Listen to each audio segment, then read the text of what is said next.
अस्सलाम वालेकुम everyone, I am अना आरिफ और आप सबको बहुत ज़्यादा वेलकम करती हूँ Australian concept infertility medical centre में।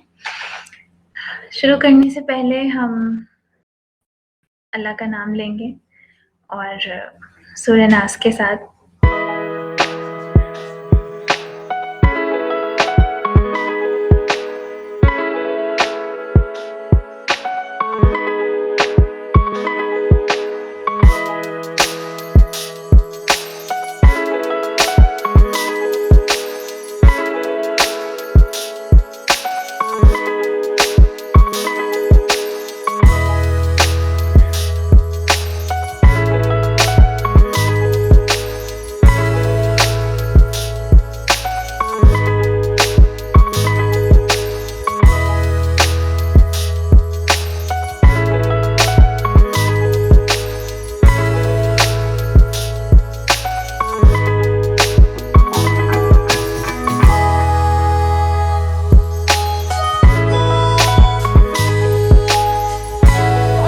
about Australian Concept Infertility Medical Center. It's one of the largest IVF branch network in Pakistan. We have successfully completed our 22 years journey in delivering world-class IVF lab services with constantly high success rates. We are also responsible for the first FET baby of Pakistan. Australian Concept is always active in supporting non-affording patients through our Angel Trust. Now coming to our main webinar session, I would like to give you a brief introduction of Dr. Salma Batul Naqvi, who is going to continue with her presentation. Dr. Salma Batul has an illustrious career. She has graduated in the field of medicine from Dow Medical University of Health Sciences. She is also qualified. She has qualified her MCPS from College of Physicians and Surgeons of Pakistan. She achieved her degree of MRCOG from the Royal College of Obstetrician and Gynecologists, London, and was awarded FRCOG from Royal College of Obstetrician and Gynecologists, London. Dr. Salma Batul has underwent training in advanced reproductive technology in the Western Australia as well. She is actively engaged in the field of assisted reproductive technology since 1998. She is associated with Australian Concept Infertility Medical Centre since 1998, and now she is the medical director of Australian Concept. Ma'am is a registered practitioner with GMC UK as well as PMDC Pakistan as obstetrician and gynecologist consultant. She is a member of European and American Society of Human Reproduction and Embryology. She has rich experience of successfully treating patients presented with polycystic syndrome, endometriosis, recurrent miscarriages, and patients with amenorrhea. I would request Dr. Salma Batul to please come and continue her presentation. Bismillahirrahmanirrahim. Assalamu alaikum. I welcome you all.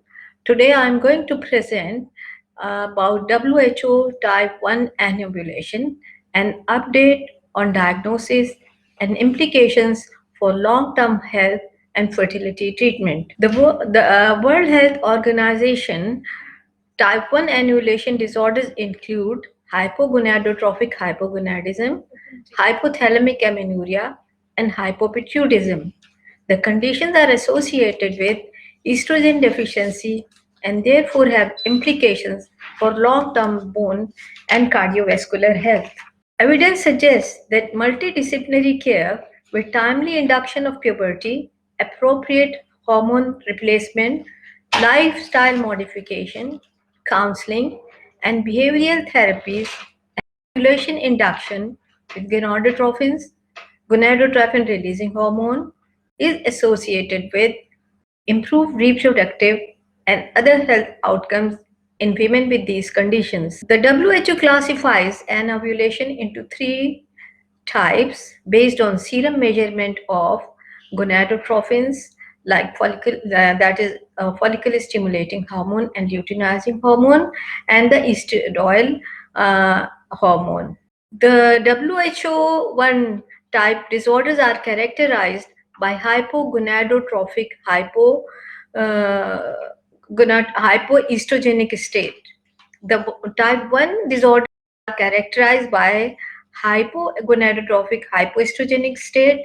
Type 2 include polycystic ovary with a variety of menstrual disorders, exhibit distinct endogenous estrogen activity and gonadotropins in normal range, and type 3 with primary or secondary amenorrhea due to primary ovarian failure associated with low endogenous estrogen activity and pathologically high gonadotropin levels. The subclassification of type 1, as I mentioned earlier, is a hypogonadotrophic hypogonadism, hypothalamic amenorrhea, and hypopituitarism. Causes of hypogonadotrophic hypogonadism are congenital Kallmann syndrome, infiltrative disorders, drugs such as glucocorticoids, narcotics, infections such as meningitis, encephalitis, tuberculosis, head trauma or space occupying lesion such as craniopharyngioma, treatment such as surgery, chemotherapy, or radiotherapy. Causes of hypothalamic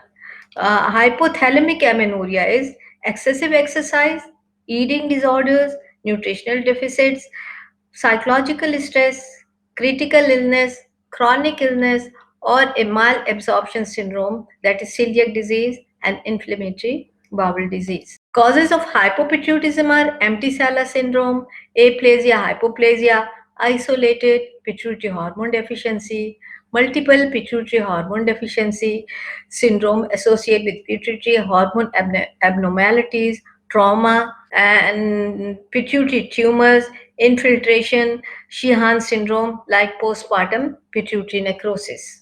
There is another condition known as polycystic ovary syndrome and hypothalamic amenorrhea, that is overlapping syndromes.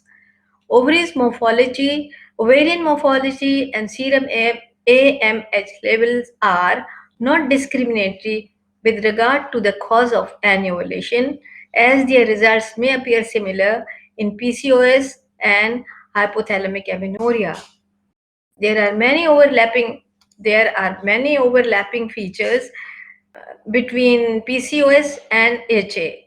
Amenorrhea, absence of obvious weight loss or stressor, raised AMH, multiple antral follicles on pelvic ultrasound, occasional response to progesterone challenge test, or clomiphene citrate in women with normogonadotrophic HA. It is challenging for clinician to arrive at a definite diagnosis. I'll show you the table.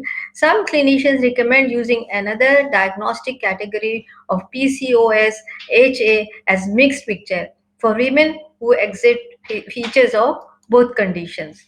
This table is very explanatory. You can see all the conditions like hypogonadot, all the three categories subclassification of WHO1 type 1 anovulation, that is hypogonadotrophic hypogonadism, hypothalamic amenorrhea, hypopituitarism, and then other polycystic ovarian syndrome, that to show the difference. Follicle stimulating hormone, luteinizing hormone, estradiol are low in all the three conditions, and polycystic ovarian syndrome, they may be normal or high, and estradiol may be normal. Anti-Mullerian hormone in HH may be normal or low, HA may be normal, low or high, and HP may be low or normal. In polycystic ovary, usually it is high. Ovaries, small multicystic in HH. You can see all different subclassifications. HA, it is small multicystic. HP, it is low or normal, and small, and in polycystic, it is usually high volume. Uterus is small in all the three conditions, but is normal in polycystic.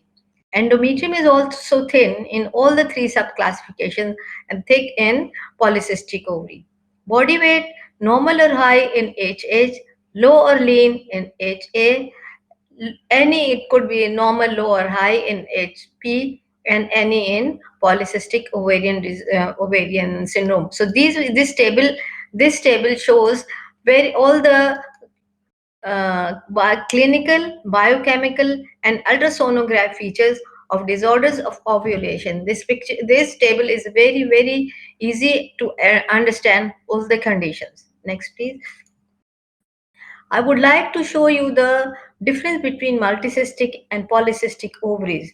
The ovarian morphology on transvaginal ultrasound scan, polycystic ovary with peripheral necklace-like arrangement of follicles and thickened central stroma. But in multicystic ovary with uniform distribution of follicles throughout the ovary and minimal intervening stroma. So you can see there is no stroma in between, very minimal. And in PCO, it is very thick stoma. What's the management of reproductive sequelae of all the three conditions: hypogonadotrophic, hypogonadism, hypothalamic amenorrhea, and hypopituitism? The diagnosis and management of hypogonadotrophic anovulation requires a multidisciplinary approach.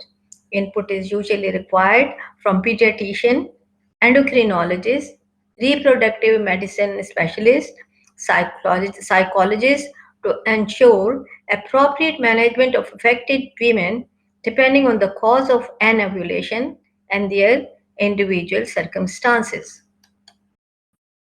Hormone replacement therapy in girls diagnosed with HA or HP before puberty, treatment is usually given with estrogen only. So it is initiated to induce puberty at an age appropriate time, mimicking normal puberty and optimizing height and weight. Progesterone should be added to estrogen as part of hormone replacement therapy once breakthrough bleeding has occurred with estrogen, because in the beginning only give estrogen and then give the combined. If fertility is not a consideration, further management will usually consist of combined estrogen and progesterone therapy. To ensure adequate development of secondary sexual characteristics, treat symptoms of estrogen deficiency, and maintain bone and cardiovascular health. HRT will need to be continued until the natural age of menopause if an irreversible cause of hypoestrogenism, or until the hypoestrogenic stage is reversed, such as in diet or exercise induced HA.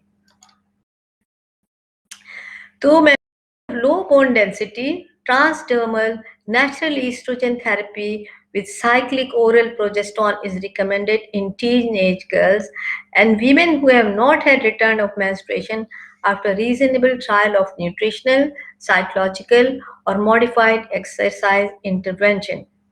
Hormone therapy and bisphosphonate in preventing bone loss in women with HA demonstrate a statistical significant increase in bone mineral density of the lumbar spine in those receiving hormonal therapy after a median follow-up of 12 months.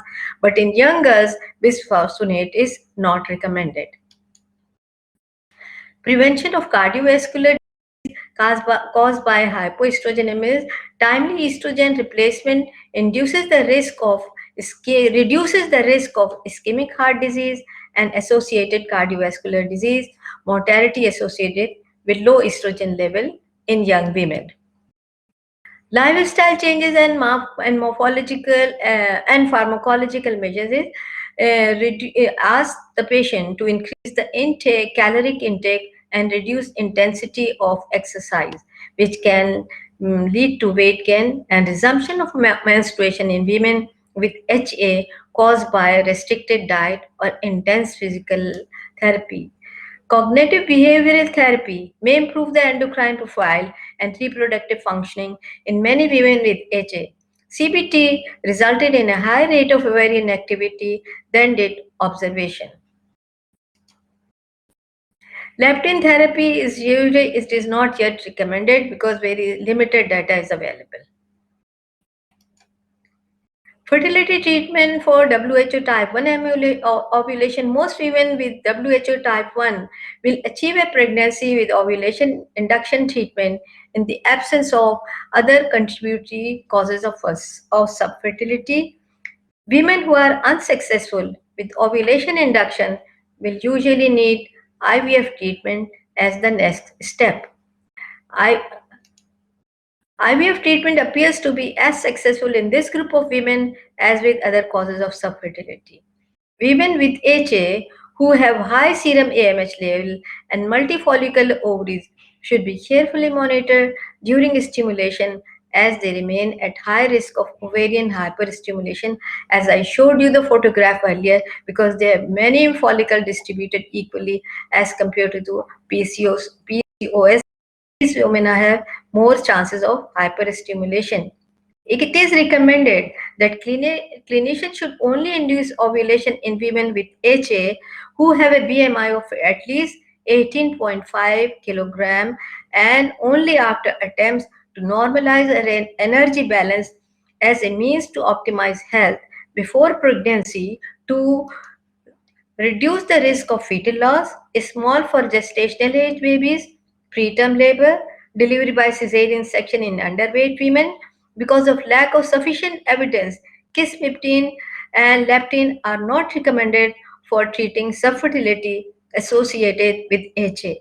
Human chorionic gonadotrophin is given as ovulation trigger when follicle is mature 18 or millimeter or bigger.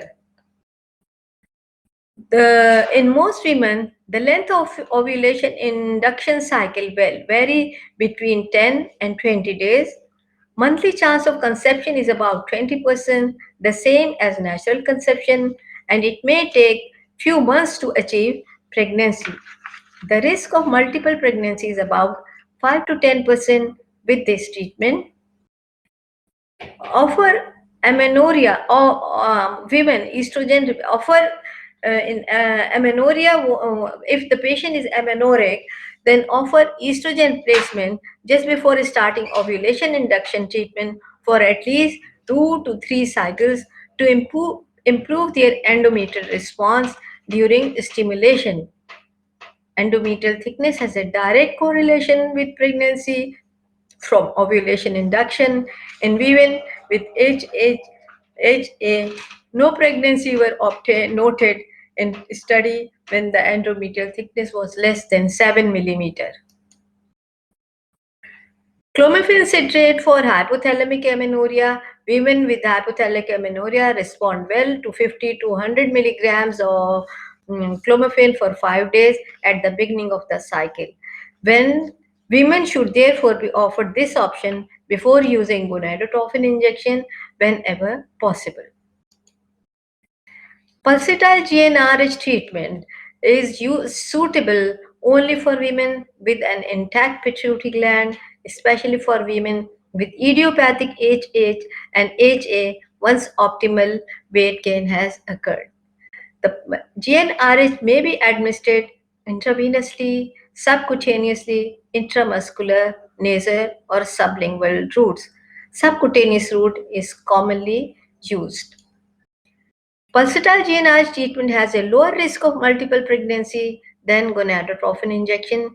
Studies have reported ovulation rate of 75%, pregnancy rate 75%. Studies have reported ovulation rate of 75%, pregnancy rate of 20 to 29% per cycle, and multiple pregnancy rate of 3.8%. The disadvantage of pulsatile GnRH therapy are higher cost and the need to attach a pump on the body, and the pumps are not currently available for therapeutic use. Gonadotropin therapy is the other thing. Commonly used gonadotrophins for clinical use include HMG, which has both FSH and LH-like actions, recombinant FSH, which has only FSH-like activity. HMG is recommended for ovulation induction in women with type 1 ovulation because stimulation with FSH alone in LH depleted women leads to much higher consumption of gonadotropin, reduced follicle growth, low estradiol level, lower ovulation rate. The starting dose of HMG is 75 units for patients whose FSH threshold is not known. The dose of HMG increase in increments based on ultrasound finding of follicle recruitment. Estradiol as estimation is generally not required because endometrial growth is considered a good biomarker of rising concentration of estradiol. Estradiol estimation is not necessary if monofollicular development is seen.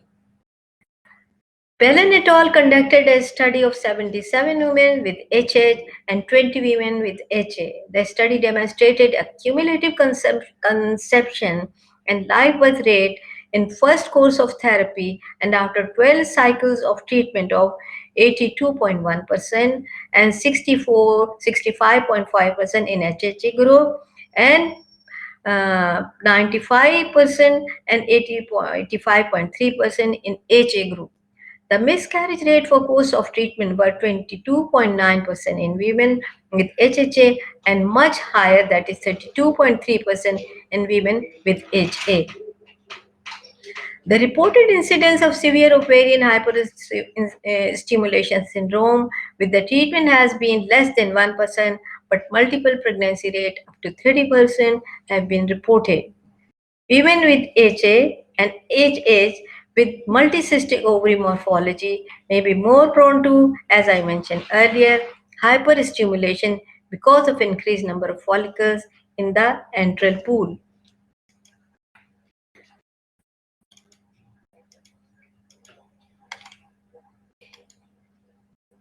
Growth hormone treatment is only given along with HMG if there is deficient growth hormone. Next, please. Luteal phase support with progesterone is empirically offered in women having ovulation induction with WHO type 1 anovulation. Luteal phase support could be administered in the form of twice weekly HCG injection or daily vaginal micronized natural progesterone pessaries. Further evidence is required before this can be recommended for routine clinical practice. In conclusion, disorders of WHO type 1 anovulation are characterized by varied etiology and clinical presentation. Amenorrhea and infertility are the most common clinical presentations. These conditions are associated with hypoestrogenic endocrine state that can have an impact on long-term cardiovascular and bone health. A multidisciplinary management approach, including medical, fertility, endocrinology, dietary and psychological support, is often necessary to ensure the best clinical outcomes for women. Thank you. So you can ask any questions, please. Dr. Rosina Merchant has asked, can multicystic ovary have higher volume like PCO? I have just shown you the picture and explained you in the table that usually the ovaries are smaller as compared to PCO. In PCO, the ovarian size is usually larger, but in this condition, the ovaries are usually smaller. But the thing why they get this hyperstimulation, because follicle number is very much high and there is very little stroma in between the follicles. For ovulation induction, is long protocol preferred or short, and are agonist used or antagonist? Actually, you can use any protocol depending on the finding, and I would really suggest you to start with the antagonist protocol. How is antagonist protocol better than agonist protocol better? In this condition, you usually see it is hypoestrogenic hypogonadotrophic condition, so both the hormones are already low, so it is better to start at once with the antagonist. But no protocol has ever shown that this is superior to that in practice, and I think it is better to start with the antagonist in view of hormonal levels. I mentioned earlier that if the patient is amenorrheic, you start the patient with estrogen combined therapy, estrogen progesterone, and when she starts to bleed, started from day 2 of the cycle. Once the endometrium has developed, for example, you have given her the HRT for 2 or 3 cycles, because if the endometrium is not developed, whatever protocol whatever you give, there will be no success rate. So it is better to give her 2 or 3 cycles of HRT, combined therapy you can give. But if there is no problem with the endometrium, you can give withdrawal bleeding and then start it from day 2 of the cycle. I think it explained you the topic, and any question anytime you can always ask. And inshallah, I'll give my next in next webinar. I will give you my experience of 2 years experience in the Australian Concept Medical Center. I'll give you talk about all my interesting cases. Thank you. Thank you so much, everyone, for being a part of this session. Thank you so much, ma'am. Thank you so much, Dr. Salma Batul, for being with us. And आप सबका भी बहुत बहुत शुक्रिया. आप सबका feedback बहुत matter करता है और we would be really glad कि अगर आप सब अपना फीडबैक शेयर करें. और बस यही कहना चाहूँगी towards the end of the session कि ड्यूरिंग दिस कोरोना हम सब ने जिस तरीके से अपने इस प्रोफेशन को लेके चले हैं, आगे कंटिन्यू किया है, तो बस ये है कि कोरोना की जंग हम तकरीबन जीत ही गए. इंशाल्लाह अल्लाह ताला हम सबके लिए आसानियां करें. आप सबको best of luck. Thank you so much for being with us. इंशाल्लाह आपसे जरूर मुलाकात होगी नेक्स्ट वेबिनार सेशन में. Till then take care of yourself. अल्लाह हाफिज.